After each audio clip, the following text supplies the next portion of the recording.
Hi, I'm a Republican. And I'm a Democrat. You know, we support a lot of the same kind of legislation. Like to fight the war on terror. But we retain a lot of what makes us, us. Yeah, like you should see this guy cut taxes. It's insane. Oh, shucks. And he knows I'm better at things like Medicare, civil rights, and Social Security. Now, hold on. Exactly what do you mean by better? Well, creating legislation that helps people is easy for me, but tends to get you in trouble with lobbyists and big business. Oh, that kind of better. I was thinking of the other kind of better. What other kind?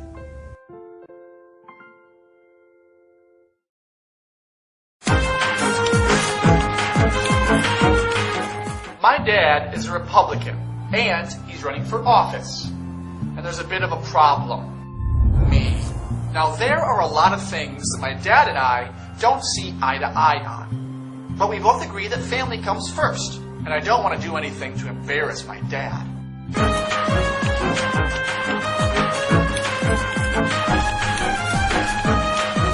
Which is why I'm here.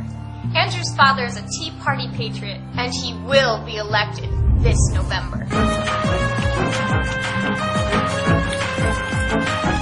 I'm hungry. Let's get some Mexican food. Honey, we don't eat Mexican food. Oh, yeah, because of immigration. Stupid Arizona. Oh, I'm sorry. No. It's been proven in multiple studies that Mexican food releases more greenhouse gases than fossil fuels do. I did not know that. Was that a box? It was on Glenn Beck last week. Oh, my God, you were so smart. Oh, thank you, sweetie. That's not how we get your father elected. Oh, yeah.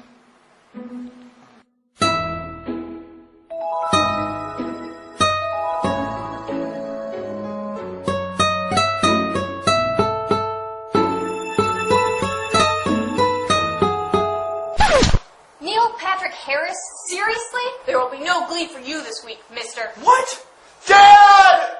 I hate being a Republican!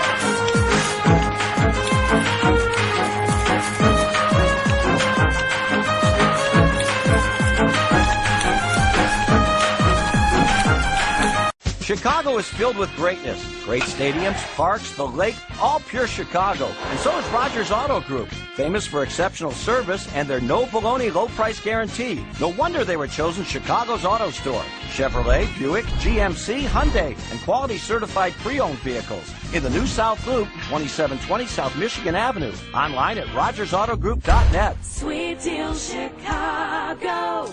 Rogers Auto Group, Chicago's auto store.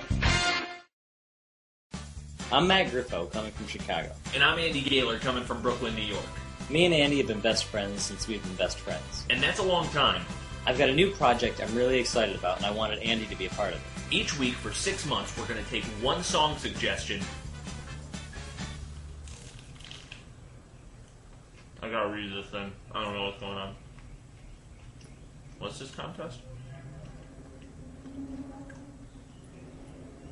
Each week for 6 months, we're going to take one song suggestion from text comments and video responses on this video and write and upload a song to YouTube on this channel, also saying who inspired it. Pretty cool stuff. They could be comedy song ideas or ideas for a serious song. Most of the songs that we write are probably going to be comedy songs. You can send a URL to an image, to a song. You can send a video. It could be a word or a phrase or a quote. Anything at all to inspire a song. You know, and you can also specify if you want it to be played on guitar or piano or ukulele. I don't play piano or ukulele. And I don't play the guitar, but I can fake it. I can fake playing ukulele. Ukulele. This project starts May 10th. And ends on October 10th. No more suggestions after October 10th. Okay? At the end of all this, we'll take the songs that we and everybody else likes best, make an album out of it, and then send digital copies to every single person that sent a song idea. And then we'll send an actual physical CD to every person that inspired a song. It's the One Song a Week project. The Song a Week project. Okay, so what do you want us to write?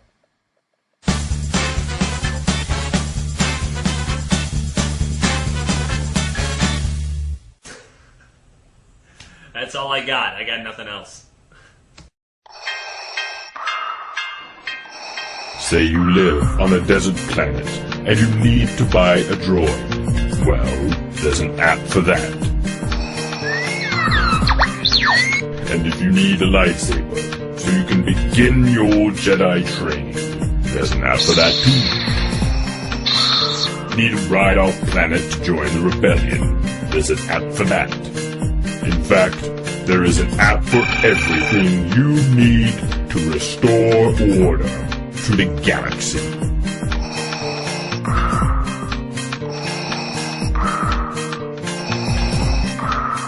Ah, check it out, they've been coming red too. Sweet!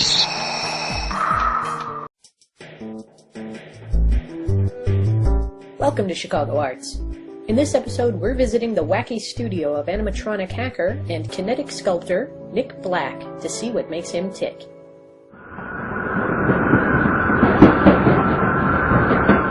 I always have like a library in my head or physically that I sort of start with.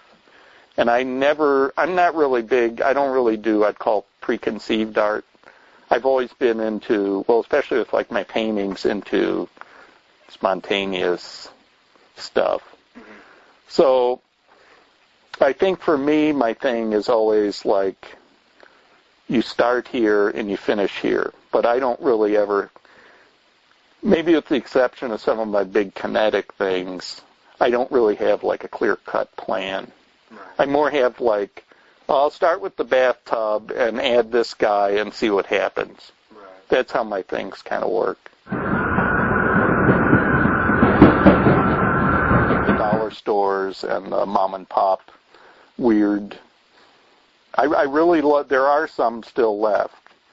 I don't really look online, although I know you can find tons of cool stuff online, but to me that doesn't have the thrill, the hunt, sort of, where you drive around or drive to some weird neighborhood and go in you look at, wow, that looks like a cool dollar store that might have some cool stuff, and you go in there and maybe it's all crap, or maybe it's not. Maybe there's some little like a head or an arm or something. That's what I do a lot too, is I just see one little element that I might like to incorporate on something, and if it's only $1 or something, I'll buy 2 or 3 of them at a dollar store or something. Mm-hmm. So a lot of times I've done that. I've gone to like a dollar store and I see, like the head on that thing's pretty cool, so I'll make an assemblage with, like 20 heads or something.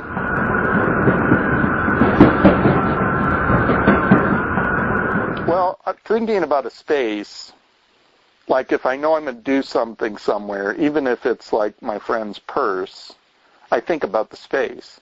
That's one thing I'd say I carried from art school. You think the sculpture is supposed to be about the space.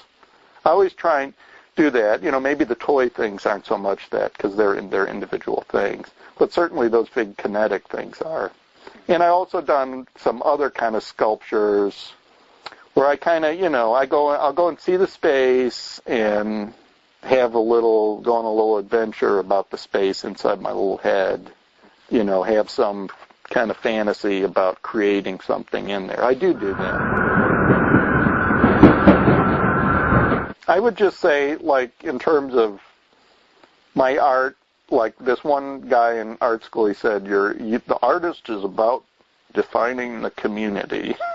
And my art has always been, I think, about operating with this little group of friends and being a part of a community. To me, that's really important. For more information on Nick and to see more of his work, visit funnycannon.com. You can also find him on Flickr and Facebook. Nick will be joining Martin Jon on Chicago Arts live Monday, February 22nd at 7:30 p.m. on Ustream. All pertinent links can be found in the info section of this video. Thank you for watching Chicago Arts. Be sure to join us for our next episode and stay informed by subscribing to our channel. We want to hear what you think, so please take a moment to comment on our programming. Thank you again from Chicago Arts. They did have in the news the hoarder guy that died when his pile of stuff collapsed upon him. that recent? I think I saw it a couple of years ago. They had in the paper. He got like buried under a mountain of his own. His own junk. Yeah. Wow. The milk crates up to the ceiling type guy. Not that I haven't ever been there. All right, gentlemen. McCain, facts, take 1, and we are rolling. Wait a minute. What is this McBain? I should have top billing. Now listen, I'm the nominee of my party. So was Michael Dukakis. Right then. Okay, McCain facts. Take 2. Still rolling. My plan to secure our nation's borders, 2 words. McBain. Wait a minute. That is 1 word. I'm almost certain of it. Take 3. John McCain served his nation proudly as captive to a bunch of rice-eating gooks in Vietnam. What? And take 4. When McBain's lifting a dumbbell, he's not lifting a dumbbell. He's lifting himself. This is true. Hey, wait. How can I be lifting myself and dumbbell at the same time? It is a paradox. Still rolling. Take 5. John McCain wants to kill all the Muslims and nuke Iran. Do not. Who wrote these lines? It was I that did. If you are too weak to kill the Muslims, then maybe you are too old and frail to be president. Who the hell do you think you are? What kind of man stays a prisoner for 5 years? I would have killed my captors and escaped 5 minutes after I was taken. I was a POW, you see. What makes you think you have the right? This gives me the right. I'm John McCain, and I did not approve this message. I'm Rainier Wolfcastle, and this message is McBain approved. And if you don't like it, you will die.